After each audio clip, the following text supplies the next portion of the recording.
ଜଗାର ଦର୍ଶନ ଏତେ ଭଲ ଭାବରେ କରିବୁ ବୋଲି ଆମେମାନେ ଭାବିନଥିଲୁ। Hello everyone, welcome back to our mini blog Puri blog part 2। ଆମେମାନେ ବିଚ୍ରୁ ଆସିକିନା ଏଠି ବାଲକୋନିରେ ଆଗିନା ଟିକେ ପବନ ଏନ୍ଜୟ କରୁଥିଲୁ। ଦେନ୍ ଆମ ପୁଅ ହେରିକା ତଳ ଦୋକାନରୁ ଯାଇକିନା ଆମ ପାଇଁ ଜିଗି ଡୋନାଟ୍ ଆଣ୍ଡ କୁରକୁରି ଧରିନା ପଳେଇ ଆସିଥିଲେ। ଏଠି ଆମେ ଦୁଇ ଜଣ ଟିକେ ଖାଇଦେଇକିନା ଗପସପ ହେଉଥିଲୁ। ଦେନ୍ ଆମେମାନେ ବାହାରି ଯାଇଥିଲୁ ଇଭିନିଂରେ ରେଡ଼ି ହେବା ପାଇଁ।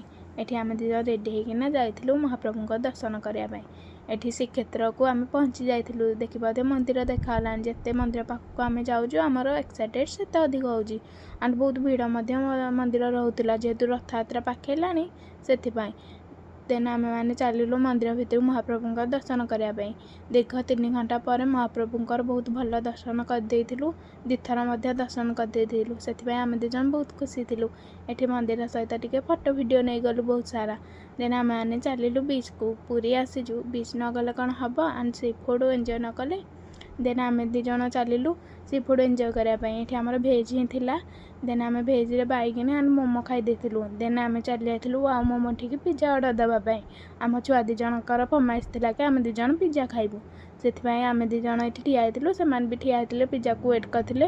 ପିଜା ଅର୍ଡ଼ର ଦେଇଥିଲୁ। ଦେନ୍ ପିଜା ଆସି ଯାଇଥିଲା। ଆମେମାନେ ବିଚ୍ରେ ବସିକିନା ପିଜା ଏନ୍ଜୟ କରୁଥିଲୁ। ଦେନ୍ ଆମ ଭାଇ ହେରିକା ଯାଇକିନା ନନଭେଜ୍ ହେରିକା ଖାଇ ଦେଇଥିଲେ ସି ଫୁଡ଼। ଦେନ୍ ଆମର ଡେ 2 ବ୍ଲଗ୍ ରହିଲା।